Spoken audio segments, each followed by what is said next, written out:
So it is now time to hear from Mr. Scott Cannon to, see what he has for his point and counterpoint. So let's see what he has. Hello, Scott. Hello, humans. I am Scott Cannon coming to you live on WLTH 1370M from the greatest city in all the world, Gary, Indiana. And this is the Counterpoint.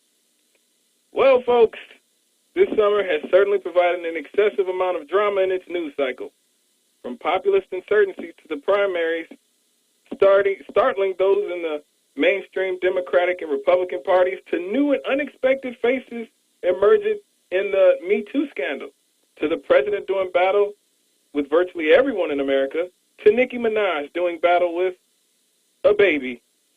This has been a summer that has had us all glued to our newspapers, TVs, phones, and laptops. And if you've been anywhere near any one of those outlets, then I'm sure you've had at least become aware of the saga of Mollie Tibbets, the 20-year-old University of Iowa student who's been missing since July.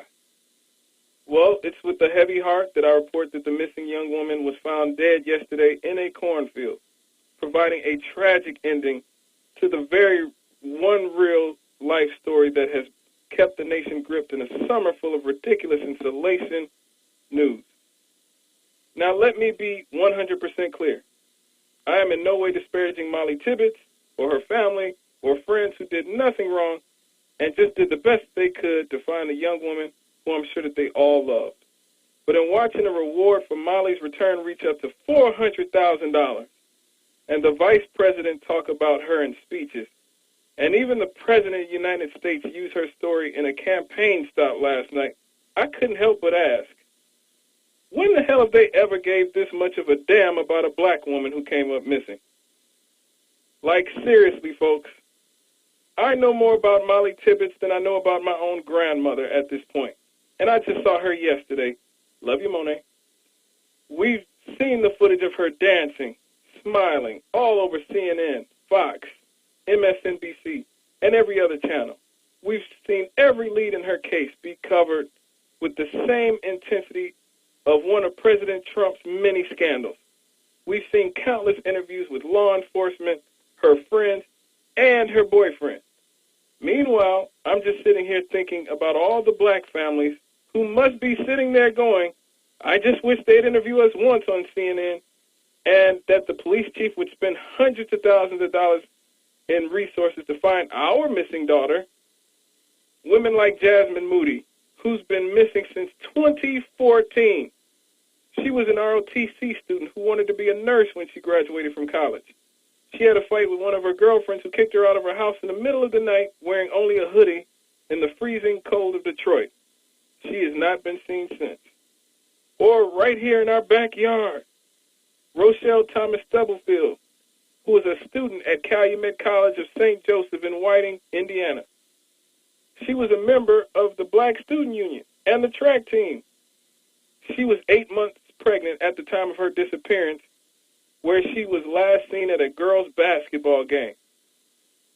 Now, this one shocked me because I was just at Calumet College of St. Joseph's late last year, working with the Field Museum, and who knows, I could have been driving around Whiting, East Chicago, and Gary passing this woman every day and wouldn't know it because I don't see pictures and video of her smiling and dancing all day on my television.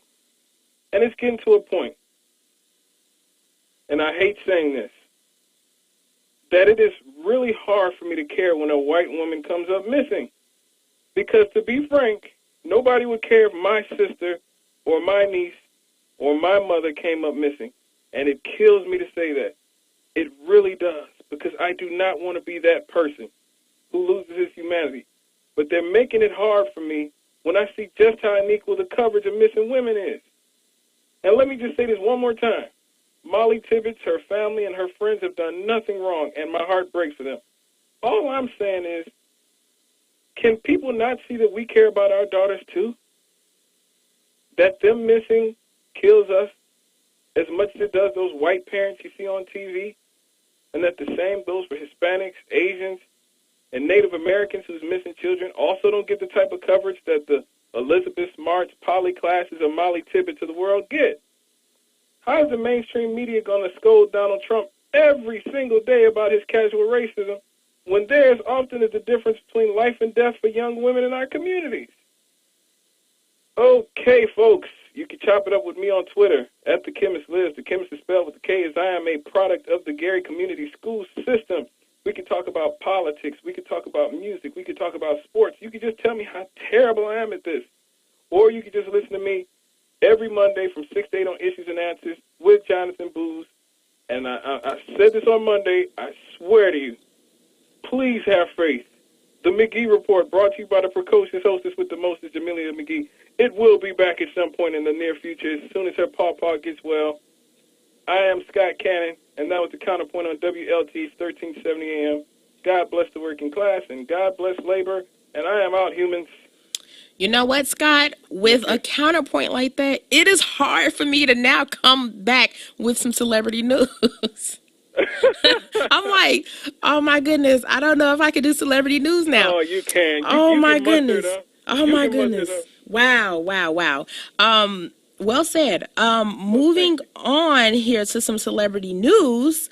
Since you brought up not Cardi B. I had a story about Cardi B holding her baby like hostage from everyone, and she finally have shown a little glimpse of baby culture, but apparently it's not enough to count as an actual glimpse. So right now people are still waiting to see. Celebrities now though are hopping on this bandwagon of not showing their child right off. And I think it's pretty awesome because you chose to live that lifestyle, not the child.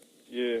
So she faked everybody out at the MTV Awards. She did. I was just about to say that. But apparently, I didn't watch the VMAs, but apparently she faked everyone out and they thought that she was holding baby culture when actually it was a Moon Man statue. Mm-hmm. So, all right. But Nikki...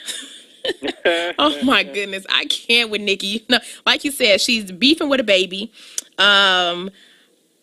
I was listening to the radio this morning, and I didn't know like that the beef was like that deep. That like she was like calling out the baby for sure, like literally calling out the baby. Like she's a baby. What can she do? I think though that of course Nikki should leave children out of it. Yeah. Okay, because no one is talking about her brother. Oh. So let's leave family out of it. Okay, now that's just what I'm saying. But apparently Kylie Jenner did not want to come face to face with Nikki, and at the VMAs, she completely changed her course on the red carpet just to avoid her. I don't blame her. Nicki Minaj is something's going on with her right now. Yeah, I think it's because she feels like people are like coming after her seat, but it's like, Nikki, just let it go. You know, and I mean, you're a great artist, you are, but at a point, you have to move out of the way for the newer generation to come in. Yeah, she had her time. Yeah, you had your time. People were backing you just like, they're now backing other artists. It's okay. It's a part of the game. You just have to move on. So yeah, that was pretty like, wow, okay. She actually made this poor woman, and I don't want to feel any, type of sadness for the Kardashian Jenner group, but at this point, Nikki seems like a bully. Yeah. And I don't like bullies. So yeah, she's really jealous of Cardi B. Yeah, and it's like jealous. Rightfully so, though. Cardi B is a really hot rapper right now. She's a really awesome entertainer, from what I'm hearing. I heard that she's like pretty awesome doing concerts and stuff like that. So I don't know. Hey, we'll have to see how this plays out. I don't know. I mean, you can only talk about someone's child though so much. Yeah. We see, but she's not talking about baby culture. She is not talking about Cardi B's child. She's sorry about that life. Yes, as well as Offset. He'll have the whole Migos and Atlanta after her, so she needs to calm down. Now, moving on here, the last entertainment story. I didn't even know this was a thing, but apparently they are making a live action Dora the Explorer movie. Really? Yeah, Paramount's behind it. And guess who they cast as the mother of Dora? Who? Eva Longoria.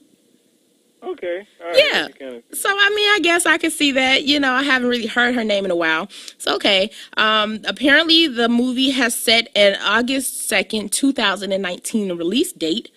So, yeah, that's all I have for that. I don't know, though. A live action movie? I guess. We'll see. I won't see because I won't go see it. But I'll find someone with a child and ask them to give me a review so that they can, so I can let everyone know how that plays out. But that's all I have for entertainment news. all right. Now, All right. I'll see you on will. Monday. Yes, I will. I will see you on a Monday. Have a good one.